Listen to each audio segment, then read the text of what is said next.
Nah, ayah dan bunda, terakhir kaum Sodom itu terkena azab sama Allah yang sudah kita tahu bersama ya. Azabnya berupa ditimpa batu. Negerinya itu diangkat, kemudian diangkat ke langit, kemudian dibalikan. Jadi benar-benar nggak ada bekas-bekasnya gitu ya, kecuali sebuah perairan luas yang tidak bisa didiami di dalamnya. Nah, dalam Al-Quran disampaikan, siapa di antara kalian, bukan dalam Al-Quran ya, kalau hadis nih, siapa di antara kalian mendapati orang yang melakukan perbuatan kaum Nabi Lut, maka titik-titik kedua pelakunya. Diapain ayah dan bunda? Siapa di antara kalian mendapati orang melakukan perbuatan kaum Lut, maka titik-titik kedua pelakunya. Diapain nih? Ditangkap, diedukasi atau gimana nih? Di,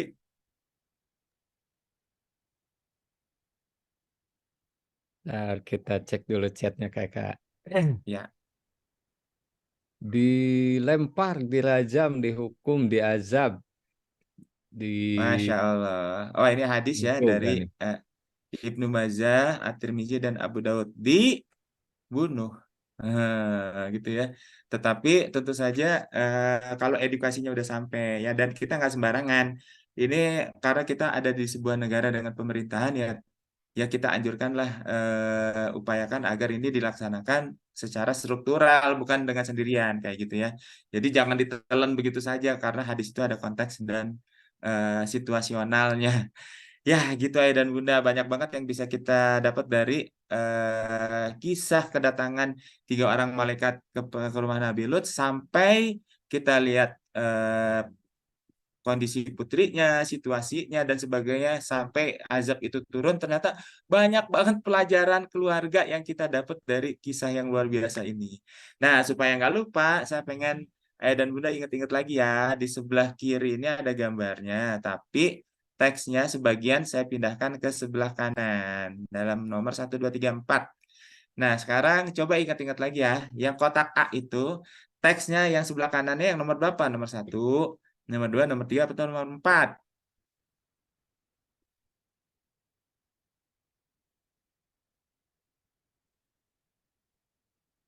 Nomor 3 nih kakak nih.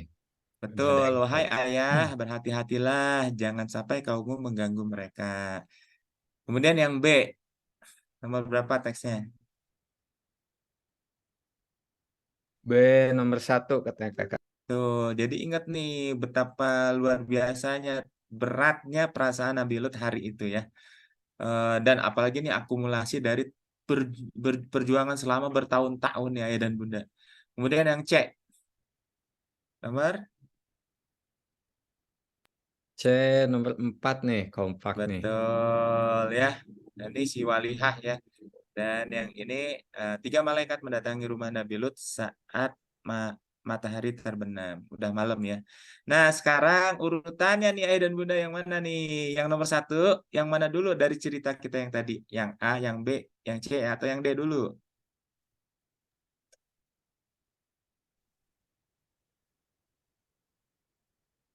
Awal ceritanya kakak ya. Boleh Ya, silakan ya bunda. urutan ceritanya nih. Dan ceritanya.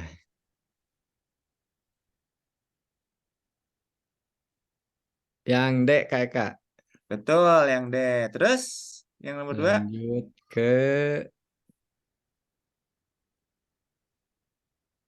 ke A nih. Ya, betul. Kemudian yang nomor 3? Oh, langsung dua nih. A, D, B, A, C. B kakak. Iya, yang B. Ya. Dan yang terakhir yang C. Gitu ya. Jadi ketika tamunya datang itu, putrinya Nabi Lut lebih dulu memperingatkan ayahnya, ayah, hati-hati ya, gitu. Dan Nabi Lut membenarkan, oh iya benar ini hari yang sangat sulit bagi ayah, kayak gitu ya kira-kira. Nah ini kelanjutannya yang sama dengan yang tadi. Sebelah kanan adalah teksnya yang hilang dari sebelah kiri. Yang nomor kiri atas itu teksnya yang mana? Nomor 1, 2, 3, atau 4?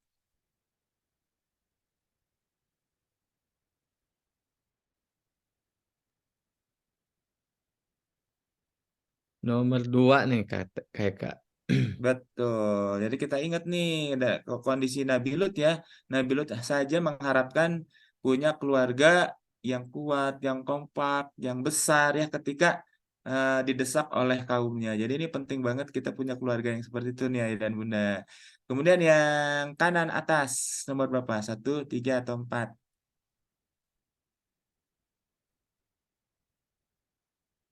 Kalau yang ini ada yang jawab satu, ada yang jawab tiga nih kakak.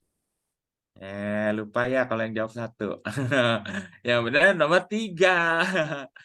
Nah, bayangin beratnya perasaan Nabi Lut menawarkan putri-putrinya sebagai jalan terakhir menjalankan perintah Allah kepada kaumnya yang brengsek itu. Kemudian yang kotak kiri bawah, itu teksnya nomor berapa? Satu atau empat? Nomor 4 nih. Betul. Nah, kaum Sodom itu jawab, kamu tahu kami tidak berhasrat pada istri-istri kami. Kan yang jawabannya kurang ajar banget. Nah, sekarang urutannya. Urutannya yang pertama itu yang mana dulu nih? Yang A, B, C, atau D?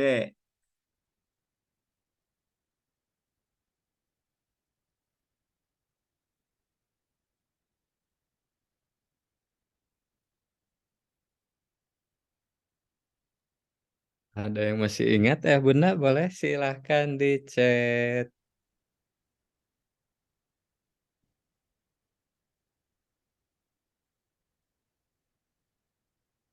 Yang B kayak kak nih. Ya, betul yang B. Nah, kemudian yang selanjutnya.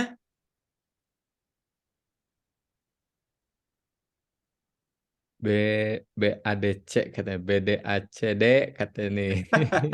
Puyang-puyang deh. Biar nggak ngantuk lah. Iya Yang D betul. ya.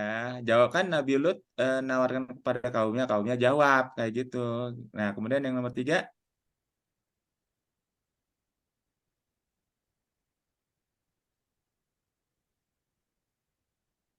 3A nih.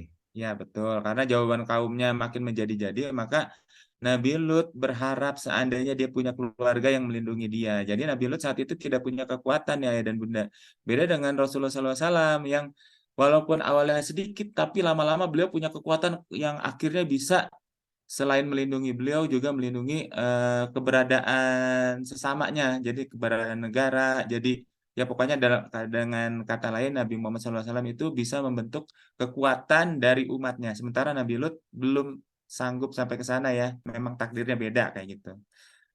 Ya itu menunjukkan keutamaan Rasulullah SAW juga yang lengkap riwayat hidupnya nih. Nah itu yang kita ajarkan pada anak-anak juga nih ayah dan bunda. Nah semua di dunia ini berpasangan ya ayah dan bunda. Kan laki-laki pasangannya dengan perempuan pasti tidak ada gender ketiga nih. Nah, itu benar-benar di luar eh, apa ya, sesuatu yang difitrahkan Allah di alam. Semua yang ada di alam ini berpasangan ya dan Bunda. Ya. Nah, kita lihat nih. Yang nomor satu itu kira-kira kata apa yang cocok dengan gambar itu?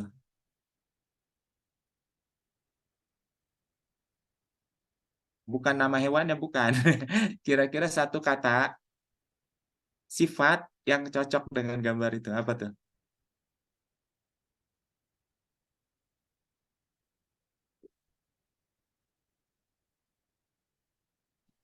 Menerkam kayak kak. Ada yang jawab Pasangannya apa cepat, menerkam? ada yang jawab Menerkam. kekuatan. Nah, bisa sih ya sih. Tapi karena saya yang di sini saya cantumin cita berarti cepat ya kan. Nah, lawannya pasangannya Oh, berarti ini yang langsung mana? nih. B katanya cepat lambat. Betul, lambat ya. Yang nomor dua apa?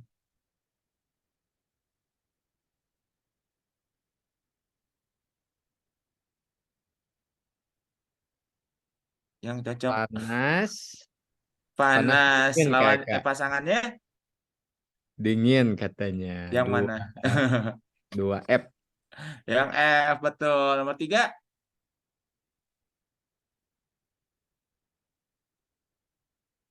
Matahari bulan 3G. Langsung nih. nah, nggak selalu karena gini, karena di tata surya karena di planet lain ada bulannya banyak. Jadi pasangannya matahari enggak cuma satu lawan satu gitu. Yang lebih tepat adalah siang. Pasangannya Malam ya berarti ya. yang G ya berarti ya. Oke. Iya, Kemudian betul. yang 4. Gajah semut besar kecil katanya. Nah, betul besar kecil. Kalau yang 5,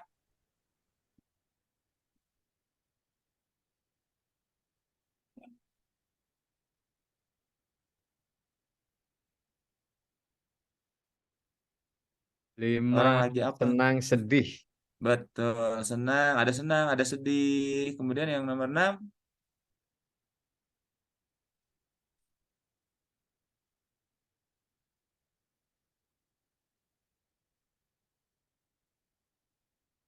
Kuat lemah kakak.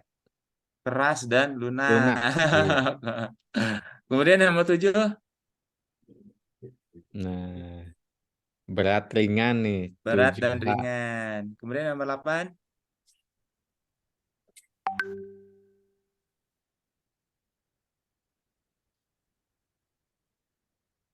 Nomor 8 apa kira-kira ya Bunda? Indah dan jelek nih. cantik dan buruk. Kemudian nomor 9,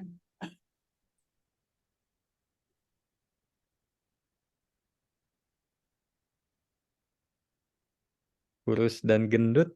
ya betul. Nah, Ayah dan Bunda kenapa sih eh, saya ajak Ayah dan Bunda belajar rangsangan visual karena kan kita punya anak-anak ya kan, anak-anak kita sebagian kira-kira sepertiganya itu kecerdasannya kecerdasan visual, apalagi sekarang bahasa visual tuh udah di mana-mana, ngelihat HP itu bahasa visual semua, game bahasa visual, jadi ya kita jangan alergi dengan visual ya, belajar belajar juga memahaminya kayak gitulah kira-kira. Nah, cara Nabi Lut mendidik putrinya ya. Nah, putri Nabi Lut berkata pada ayahnya, nih mungkin ini inti dari materi kita kali ini ya. Nih, kita ingat adegan ketika putri Nabi Lut itu mengingatkan ayahnya, wahai ayah, hati-hatilah jangan sampai kaummu mengganggu mereka. Pertama, ternyata Nabi Lut mengajarkan gadul basor. Nah, apa itu gadul basor? Kita lihat ya. Gadul basar adalah apa nih ayah dan bunda? Pilih ya. Menundukkan hati, nomor 2. Menundukkan mata, nomor 3. Menundukkan pandangan.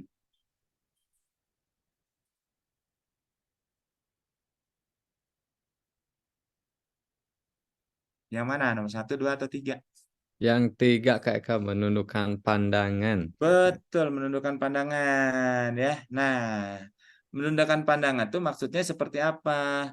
Apakah kalau berjalan selalu nunduk, jadi kalau ada tiang bisa ketabrak, palanya duar, atau tidak mengumbar penglihatan, atau tidak menikmati memandang lawan jenis? Mana? Pilih 2. Yang atas, yang tengah, atau yang bawah? Mana yang benar? Pilih 2. 2 dan 3 kakak nih. Betul, menundukkan pandangan itu berarti tidak mengumbar penglihatan dan tidak menikmati memandang lawan jenis. Bayangkan kalau anak-anak para gadis zaman sekarang ya, kalau ke rumahnya itu, apalagi yang nggak terdidik ya, ke rumah itu didatengin 3 orang pemuda yang tampan, apa yang dia bilang kepada ayahnya? Ayah, kenalin aku dong. Ayah, itu siapa sih? Bla bla bla bla. Tapi putrinya Nabi Lut bilang, ayah hati-hati terhadap kaum. Jadi dia lebih lebih memikirkan situasi gitu ya, karena terbiasa diajar sama Nabi Lut itu agar menundukkan pandangan. Menundukkan pandangan itu tidak tertuju kepada lahiriah dari orang yang datang, karena dia terbiasa apalagi untuk lawan jenis tidak mengumbar penglihatan, yang lihat terus menerus gitu dan tidak menikmati gitu. Kalau udah ngeliat terus menerus berarti lama-lama akan menikmati nih ayah dan bunda. Jadi pertama yang diajarkan Nabi Lut kepada putrinya adalah gadul basor. Nah, kita balikin ke diri kita. Bisa nggak kita mengajarkan gadul basor kepada anak-anak kita, baik laki-laki maupun perempuan? Nah, gitu ya dan bunda. Bagaimana cara mengajar gadul basar? Nanti itu materi lain ya. Ya, dan bunda yang penting kita tahu nih, oh Nabi Lut mengajarkan gadul basar kepada para putrinya. Kemudian yang kedua apalagi? Yang kedua adalah memiliki empati yang tinggi. Nah, sekarang kita pengen tahu nih, empati adalah apa sih? Empati adalah, ini penting ayah dan bunda ya, ingat baik-baik. Empati adalah keadaan mental yang membuat seseorang merasa atau mengidentifikasi dirinya dengan perasaan atau pikiran seorang atau kelompok orang lain, sehingga timbul getaran hati untuk melakukan sesuatu. Contoh yang paling gamblang adalah kasus saudara-saudara kita di Palestina. Nah, ketika kita mengidentifikasi dengan mereka, oh kita kan sesama Muslim, itu saudara aku, itu berarti sudah mengidentifikasi diri kita dengan kelompok seseorang atau kelompok orang lain dengan perasaan dan pikirannya nyambung, sehingga timbul getaran hati kita, entah sedih, marah, gemes, gregetan dan sebagainya, timbul getaran hati untuk melakukan sesuatu. Oh, berarti kalau gitu aku dukung saudara-saudara aku dengan donasi, dengan julid fisabilillah dan sebagainya ya. Nah, itu yang membuat ya itu namanya empati. Tapi kalau misalnya oh ya kasihan ya saudara-saudara kita di Palestina, tapi kita tidak berbuat sesuatu, cuma merasa kasihan doang, itu namanya simpati. Jadi empati itu adalah empati itu lebih dalam, lebih jauh, lebih luar biasa dibanding cuma sekadar simpati. Nah, beda ya, jadi simpati dengan empati. Sekarang nih dites. Ini empati atau simpati? Ada kucing, kehujanan, aduh kasihan, dipayungin. Itu empati atau simpati?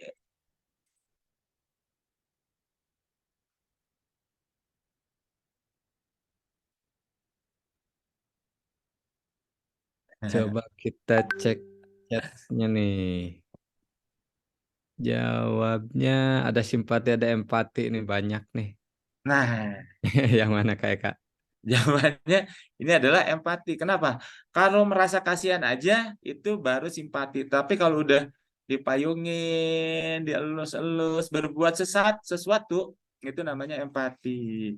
Nah, kalau kita ngeliat, kasihan ya ada burung, ada yang satu lebih tinggi, ada yang satu lebih rendah. Ini empati atau simpati?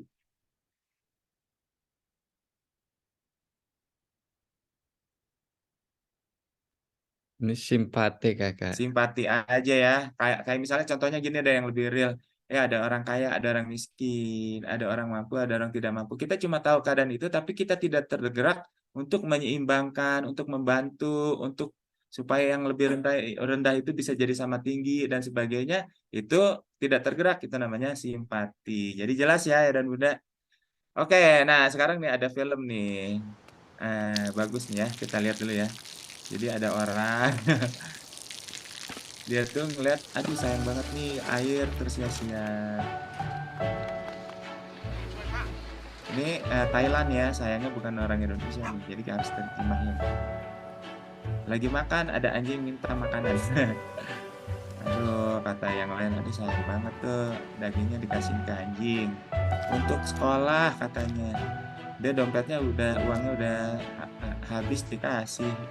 Aduh, gimana sih? Gitu ya katanya. Kok bisa sih ada orang kayak gitu? Nah, ini เขาจะได้ tetangganya อะไร nenek-nenek dikasih ถ้าเขาทำแบบนี้ทุกวัน pisang.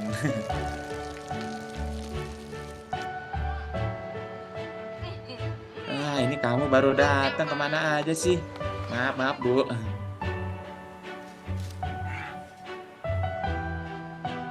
Aduh, lagi-lagi nggak punya uang. Tapi semuanya disedekahin. Ambil deh, ambil. Mbak, sini duduk. Oh, ini pisang dari mana ya? เขาจะไม่ได้อะไร Dia เลย tidak dapat apa-apa ya dan Bunda. ไม่ได้รวย Bahkan dia nggak jadi lebih kaya ไม่ได้ออกทีวี dan nggak terkenal muncul di TV, ไม่มีใครรู้จัก tetap tidak dikenal orang. ไม่ได้มี tapi ชื่อเสียง mungkin ที่มากขึ้น ya lebih terkenal secara lebih terbatas lah, sedikit-sedikit lah.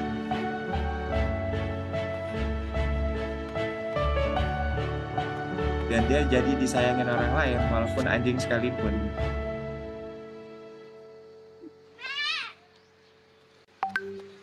Ternyata anaknya udah bisa sekolah lagi.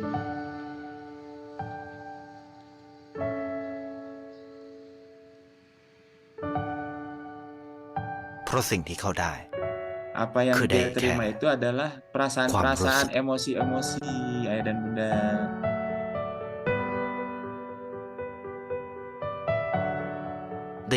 Dia adalah saksi kebahagiaan, walaupun kebahagiaan kecil cuma seekor anjing, ได้เข้าใจ pengemis, dan dia mendapat pengertian yang lebih dalam dan ได้ความรัก merasakan perasaan kasih sayang dari orang lain. Bayangin tuh, ได้ berharga nggak ใน perasaan kayak สิ่ง gitu? ที่เงิน Sesuatu ซื้อไม่ yang ได้ tidak bisa dibeli dengan uang. Kita bayar berapa aja agar orang mencintai kita, bisa ได้ nggak? โลก Nggak bisa. ที่สวยงามกว่า Dan เดิม perbuatan kita itu membuat dunia ini jadi lebih indah. Sampai dia heran sendiri, ternyata si ibu itu saking ในชีวิต bahagianya dia คุณ memberikan bonus buat อะไรคือสิ่ง membeli. ที่คุณต้องการมากที่ Apa สุด yang paling Anda inginkan dalam hidup? Nah, ini ayah dan bunda yang bisa ให้ kita ประกันชีวิ lakukan, ต yaitu เชื่อ dengan ในความ memberikan ดี empati pada orang lain. Ya, oke, kita lanjut nih. Cara Nabi Lut mendidik putrinya, selain gadul basar dan memiliki empati yang tinggi, juga anti LGBT. Ini udah pasti ya. Agar anak tidak jatuh ke dalam perilaku LGBT, apa yang harus kita lakukan, ayah dan bunda, yang supaya kita bisa memiliki anak sekualitas Nabi Lut? Pertama adalah apa nih gambarnya?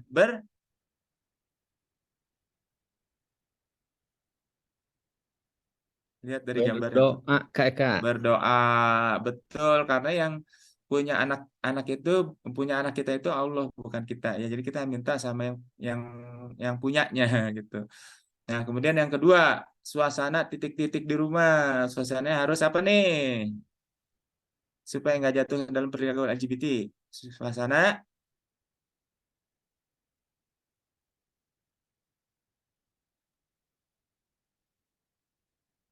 yang Hangat, bahagia, harmonis, nah, nyaman. Wah, banyak nih, betul. damai, kompak. Betul, suasana harmonis, sangat bahagia dan sebagainya. Karena ada kasus, ada ketika ada seorang pemuda ditanya, kenapa kamu jadi penyuka sesama jenis? Jawabannya menyedihkan ya, dan bunda, dia bilang, karena saya tidak pernah dipeluk oleh ayah saya. Jadi akhirnya dia mencari kehangatan, kan pelukan itu kehangatan ya, perasaan kasih sayang dari orang lain. Nah, gitu tuh akhirnya ayah dan bunda. Kemudian gimana lagi?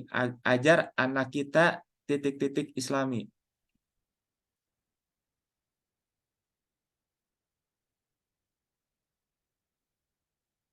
Ayo, apa nih? Penting nih. Ajaran ilmu. Ajaran Terus ilmu. Ya, mirip-mirip lah, bisa lah ya. laku gitu lah kakak.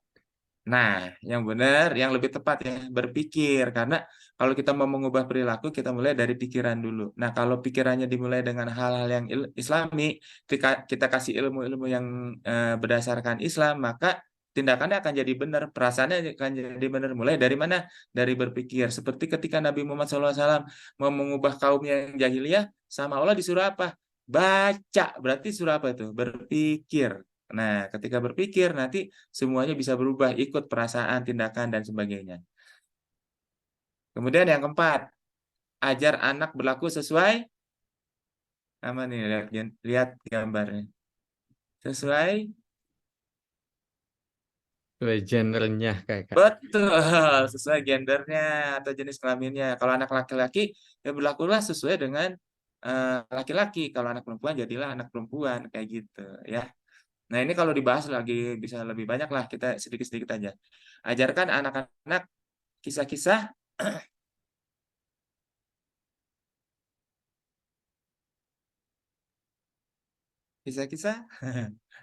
K-pop. Kisah-kisah, Kisah dari Al-Quran kakak. betul, kisah-kisah Al-Quran ya. Jadi Al-Quran itu buat semua umur, karena di dalamnya banyak cerita ya dan bunda. Kemudian yang keenam, ajak anak nah ini nih yang sering dilupakan.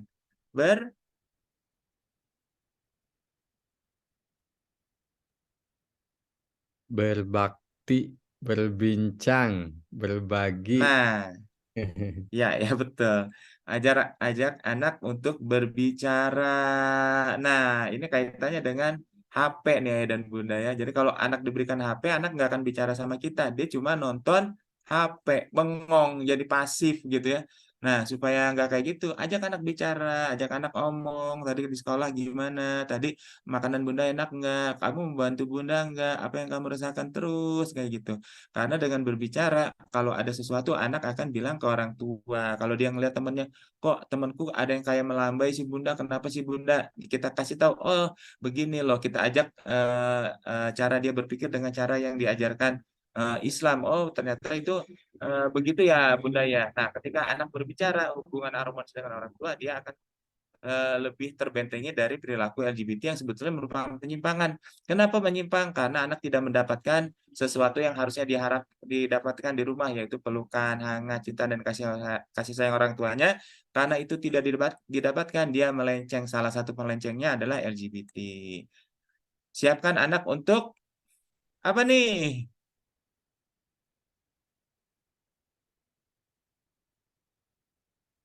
Menikah Kak. Nah, jadi ada satu cita-cita yang semuanya seharusnya dimiliki setiap orang. Jadi kalau kita tanya anak-anak, kamu cita-citanya mau jadi apa? Mau jadi YouTuber, mau jadi konten kreator, mau jadi eh, desainer, menjadi dokter dan sebagainya. Tapi ada satu cita-cita pasti yang harusnya dimiliki setiap anak, yaitu menjadi seorang ayah atau seorang ibu, seorang suami atau seorang istri. Nah, dari kecil tuh hari itu udah kita siapkan sehingga ketika anak-anak besar dia nggak lagi bilang aku nggak mau nikah, aku mau meniti karir aja sendiri. Nah, itu yang akhirnya jadi fenomena child free yang kemarin